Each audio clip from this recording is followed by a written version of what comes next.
In 1788, the Bounty, under the command of Captain Bligh, collected breadfruit plants from Tahiti.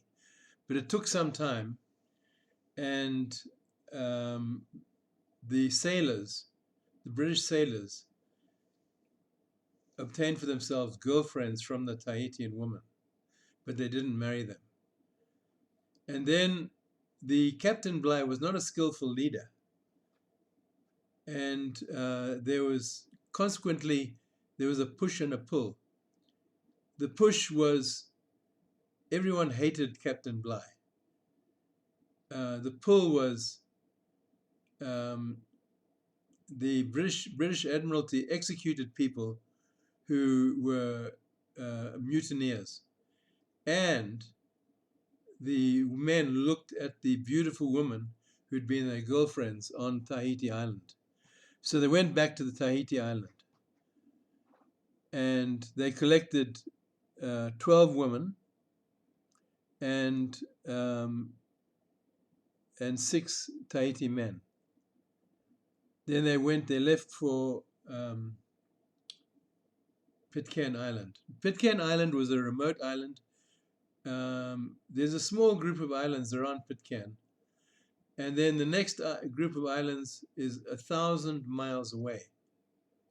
In fact, Captain Bligh had to navigate for several thousand miles to get to a British outpost, and from there he was able to get to England. So so they settled on the island, and there was 9 Englishmen, 6 Tahitians, and 12 women. But what happened was Williams's wife died, and he wanted a wife, so he stole the wife of a Tahitian. Now there's 4 Tahitians without wives and 2 with wives. So they were obviously not. I think they were sick and tired of the injustice, and the stealing of a wife who'd been living with her husband for a long time was just too much. So they rose up in rebellion, but 2 Tahitians were shot dead, leaving 4 Tahitians, 9 Englishmen, and 11 women. Remember, Williams's wife had died, so that was 11 women. So the Tahitians then submitted to the English because they were outnumbered 9-1. However, Quintal and McCoy, who were drunkards, treated the Tahitians badly, and they were sick of it, and they created a second plot. What they did is they began executing the English one by one. After the Civil War, 4 Englishmen survived, 5 died. Adams, Young, McCoy, and Quintal survived. There were 4 Tahitians and 11 women. I think the women played a large role in persuading the Tahitians not to kill all the Englishmen, because there were men needed to create children with the women. And also some of the women loved their husbands. So now there's 4 Englishmen, 4 Tahitians, and 11 women. So now everybody had their wife. You'd expect everything to go hunky-dory and sweet as honey pie from then on, but it did not. Remember the roots, the moral roots of lust, the community roots of rebellion, racism, injustice, and these were to fester and to fester and to fester. So there was now a third plot. The Tahitians each grabbed a wife for themselves, but they treated them badly. They treated them very badly. The women then rose up and murdered their husbands. I think it was organized. Overnight, there were 4 Tahitian men, and overnight in the morning there were none. Now the Tahiti men were extinct. Survivors were 4 Englishmen, 11 women, plus some children. Unfortunately, McCoy and Quintal, they started a distillery, and they began distilling moonshine. In Zimbabwe, it's called cachaça or cachaça. Now, what happened was, there's a McCoy was trying to look for some birds' eggs on a cliff, and he fell over. It was alleged that he fell over because he was drunk. However, it could have been that he was executed by one of the Tahitians. So that left 3 Englishmen and 11 women. Now you can see that the women have got no husbands. After that, Quintal's wife died. He had women to choose from. Remember, there was only Quintal's wife died, so there was 3 Englishmen and 11 women. Yeah, there were plenty of women to choose from. There must have been some beautiful women available to him. But he lusted after the wife of either Adams or Young. Now, because he was a drunkard, the other guys were straight, then it was kind of like 2 were socially in a group together, and he was on his own. So he was obsessed with this woman. So he planned to kill the husband. Now remember, there's only 3 of them left. So they couldn't afford to have another man to die. However, he was obsessed with her. So the 2 men who were not drunkards made a decision to execute him. So he was ambushed and executed. So now there's only 2 men left.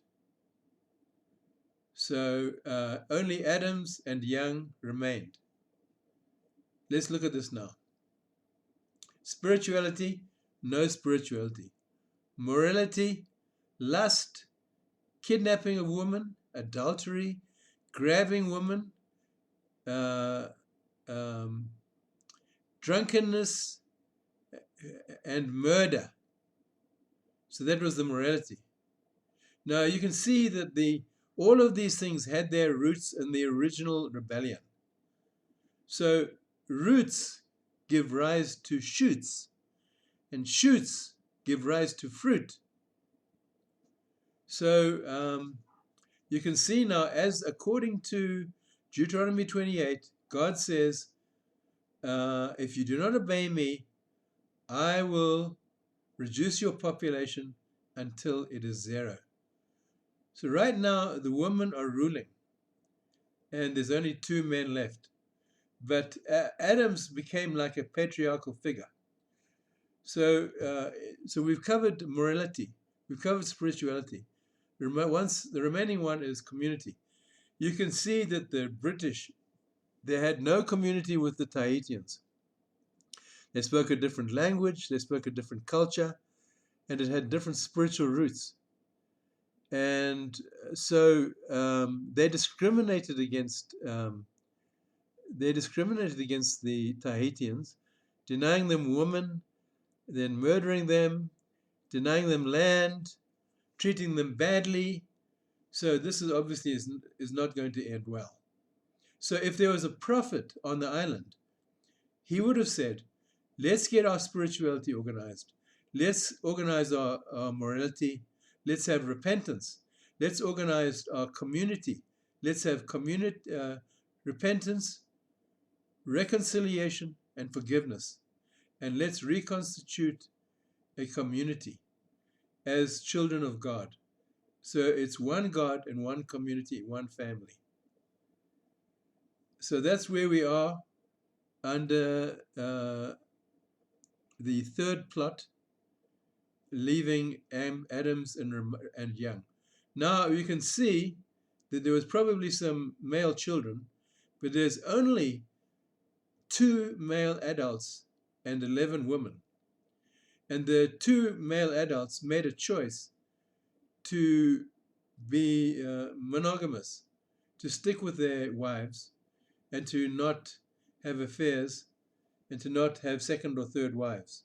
They didn't like divide the woman to like, I think there was 10 wives now, so there was 5 each. They didn't do that. They kept their wife. And that was probably, it was, it was not nice for the single woman, but it was probably a wise decision.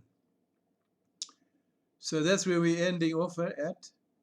So the roots of rebellion created rebellion on the island. The roots of lust created lust on the island. The roots of murder created murder on the island. So you can see that the roots of community division created community division on the island. So you can see from the roots there needs to be something dramatic happening, otherwise the whole island is reduced to chaos, and the men will be killed, and the women will have no one to marry, and the population will die out. So that's where we're going to leave it at the second video on Pitcairn Island. I just want to remind you that God's plan of having excellence of work, moral roots, community roots, and spiritual roots is the only way to run a civilization.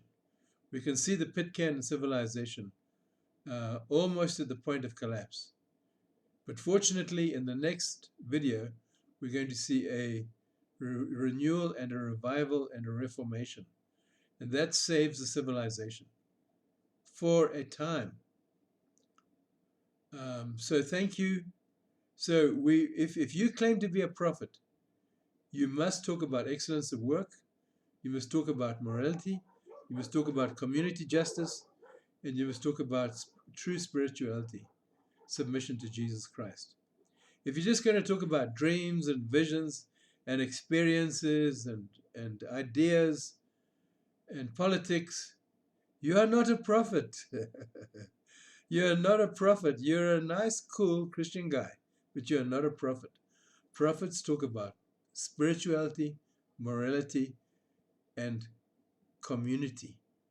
And they reform the spirituality, the morality, and the community. Please continue this in the series. We are looking at reform of the prophetic in Christianity today. Thank you very much, and God bless.